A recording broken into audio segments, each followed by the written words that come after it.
আসসালামু আলাইকুম সুপ্রিয় চতুর্থ শ্রেণীর শিক্ষার্থীবৃন্দ, হাজির হয়ে গিয়েছি তোমাদের প্রাথমিক বিজ্ঞান বিষয়ের একটি নমুনা প্রশ্ন নিয়ে। তো শিক্ষার্থী বন্ধুরা, প্রশ্নটি খুবই গুরুত্বপূর্ণ, তোমরা প্রশ্নটি প্র্যাকটিস করতে পারো, আশা করি তোমাদের কাজে আসবে। তো পরীক্ষাটির জন্য পূর্ণমান হচ্ছে 70, সময় থাকবে 2 ঘন্টা 30 মিনিট। 1 নং প্রশ্ন উত্তরে আছে সঠিক উত্তরটি উত্তরপত্রে লেখো। ক, ফুলের কোন অংশ কুঁড়ি অবস্থায় অন্যান্য অংশকে রক্ষা করে? 4টি অপশন দেওয়া আছে, এখানে সঠিক উত্তর হবে 3 নাম্বারটি, বৃতি। খ, বীজ থেকে নতুন চারাগাছ জন্মানোর প্রক্রিয়াকে কি বলে? সঠিক উত্তর হবে 2, অঙ্কুরোদ্গম। গ, ফলের পেরিকার্পের স্তর কয়টি? ফলের পেরিকার্পের স্তর হচ্ছে 3টি। ঘ, নিচের কোনটি সংক্রামক রোগ? সঠিক উত্তর হবে ঘ, ম্যালেরিয়া। ও, বিশ্ব স্বাস্থ্য সংস্থার সর্বশেষ শ্রেণীবিভাগ অনুযায়ী কোনটি রোগ? 4টি অপশন দেওয়া আছে, সঠিক উত্তর হবে 1 নাম্বারটি, মাদকাসক্তি। মাদকাসক্তি। চ, কোন ভিটামিনের অভাবে রিকেটস রোগ হয়? সঠিক উত্তর হবে 4 নাম্বারটি, ভিটামিন ডি।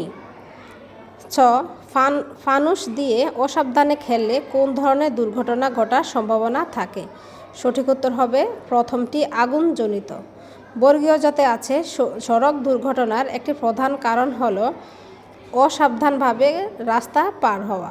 অসাবধানভাবে রাস্তা পার হওয়া। জ, কোন পরিবর্তনটি রাসায়নিক পরিবর্তন নয়? সঠিক উত্তর হবে 2, কাঁচ ভাঙা। ইয়, কোন অবস্থায় পদার্থের নির্দিষ্ট আকৃতি ও আয়তন উভয়ই আছে? সঠিক উত্তর হবে 2, কঠিন অবস্থায়।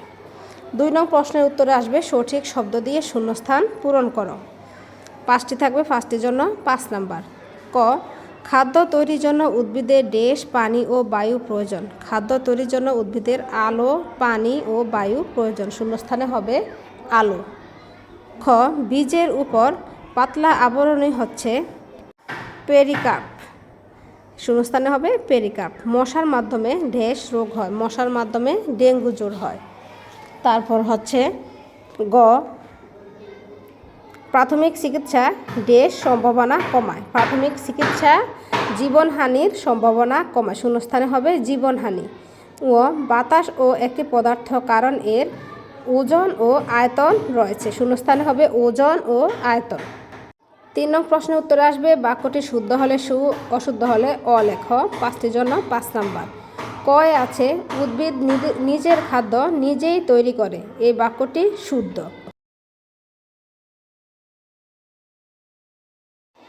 খ, ভিটামিন এ এর অভাবে রিকেটস রোগ হয়? এই বাক্যটি অশুদ্ধ। সংক্রামক রোগ হলো পরজীবীর কারণে হয়? এই বাক্যটি অশুদ্ধ। ভেজা হাতে বৈদ্যুতিক জিনিস ধরলে শক লাগতে পারে? বাক্যটি শুদ্ধ। প্লাস্টিকের জিনিসে মরিচা পড়ে? এই বাক্যটি অশুদ্ধ। 4 নং প্রশ্নের উত্তরে আছে ডান পাশের বাক্যাংশের সাথে বাম পাশের বাক্যাংশের মিল করে সঠিক বাক্য গঠন করো। 5টি থাকবে, 5টির জন্য 5 নাম্বার।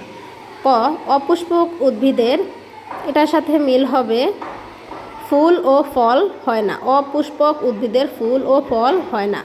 ডায়াবেটিস একটি অসংক্রামক রোগ। আগুনে পুড়ে গেলে গভীর ক্ষত সৃষ্টি হয়। দুর্ঘটনামুক্ত থাকতে সতর্কতা জরুরি। বরফ গলে পানিতে পরিণত হয়। বরফ গলে পানিতে পরিণত হয়। 5 নং প্রশ্নের উত্তরে আসবে অল্প কথায় উত্তর দাও যে কোনো 5টির জন্য 15 নাম্বার। একটি প্রশ্নের মান থাকবে 3 করে। ক, বীজের থেকে চারাগাছ জন্মাতে কি কি প্রয়োজন? বীজের থেকে চারাগাছ জন্মাতে কি কি প্রয়োজন? খ, অসংক্রামক রোগ প্রতিরোধের উপায়গুলো কি কি? গ, সড়ক দুর্ঘটনা এড়ানোর 3টি উপায় লেখ। ঘ, ম্যালেরিয়া জ্বরের লক্ষণগুলো লেখ। ও, কেউ বিদ্যুৎ স্পষ্ট হলে কি করতে হয়? চ, রাসায়নিক পরিবর্তনের 3টি নাম লেখ। চ, কিভাবে বুঝবে কোনো একটি পদার্থ কঠিন না তরল? 6 নং প্রশ্নের উত্তরে আছে নিচের বর্ণনামূলক প্রশ্নগুলোর উত্তর দাও যে কোনো 5টি। ক, একটি সপুষ্পক উদ্ভিদের জীবনচক্র চিত্রের সাহায্যে বর্ণনা করো। খ, বীজের অঙ্কুরোদ্গম কি? অঙ্কুরোদ্গমের জন্য প্রয়োজনীয় উপাদানগুলো একটি পরীক্ষার মাধ্যমে ব্যাখ্যা করো। গ আমরা কিভাবে দুর্ঘটনা প্রতিরোধ করতে পারি? ঘ পানিবাহিত রোগের কারণ, লক্ষণ ও প্রতিকারের উপায় সম্পর্কে বিস্তারিত আলোচনা করো। ও বৈদ্যুতিক শকে আক্রান্ত ব্যক্তির প্রাথমিক চিকিৎসা কিভাবে দেবে?